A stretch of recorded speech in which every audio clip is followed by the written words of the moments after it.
Goosebumps 2 is the sequel to the very surprisingly decent movie that I was not expecting to be very good at all. But let's see if the sequel gives us the scare that we're hoping for.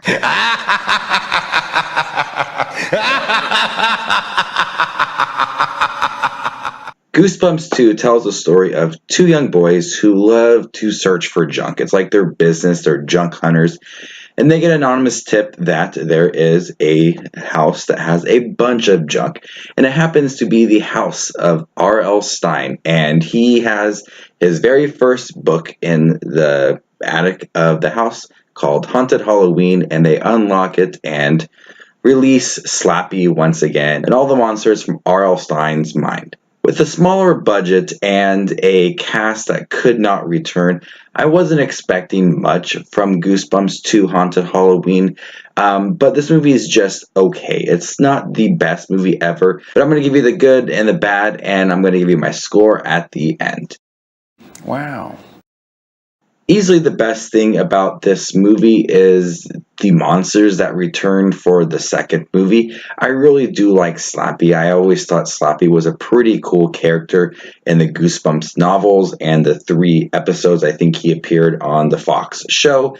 It's easily the coolest thing is watching these monsters that I've read as a kid come onto the big screen. Throughout the movie, I saw monsters from the Abominable Snowman once again, Haunted Halloween Mask, which was pretty cool, and some other characters as well. So that's easily the best part about the movie, and I think Slappy was the coolest character in here.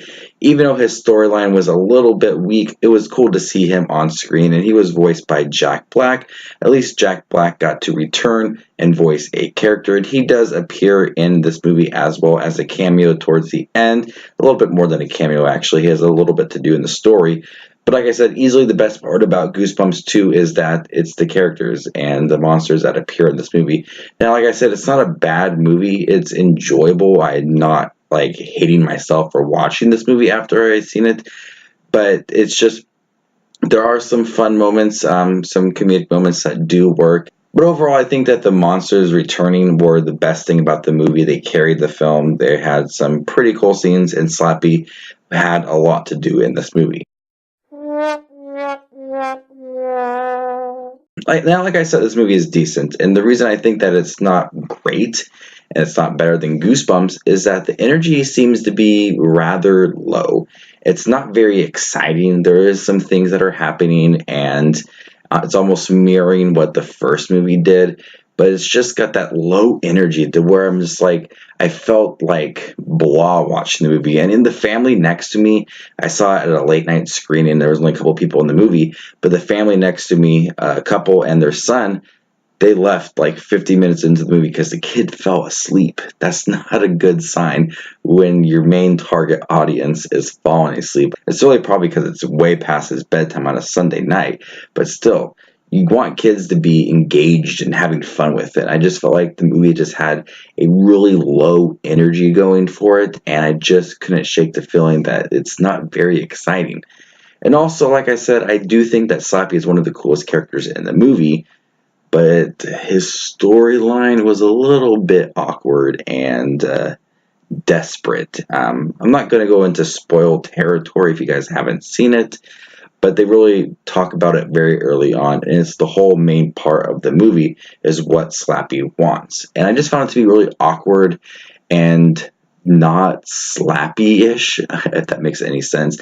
When I think of the character Slappy, I don't think of this storyline that I got for him. I think of other things, but they gave me something different for Slappy, and I'm not sure that I really accepted it. I do think that it was embarrassing, awkward, and downright desperate at times, but that's what I got, and it just didn't have that scary vibe that, you know, the Goosebumps show had, and even the first Goosebumps movie had. It was a cool horror tone for it from, like, for a kid, but I do think that Slappy provided not that tone, which was kind of disappointing. Overall, I think Goosebumps 2 was decent. It was okay. It wasn't a bad film, but it wasn't exciting or memorable. I'd much rather watch the first one. I totally can see this movie going in a Netflix direction.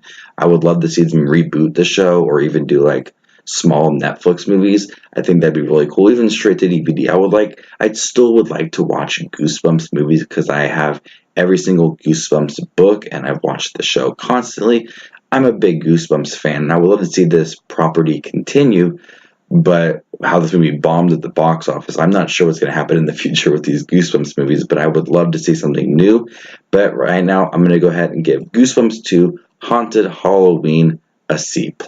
It's an enjoyable movie. I don't think people are going to hate this movie after you see it, but it is not very exciting either, and the storyline is a little weak at times too.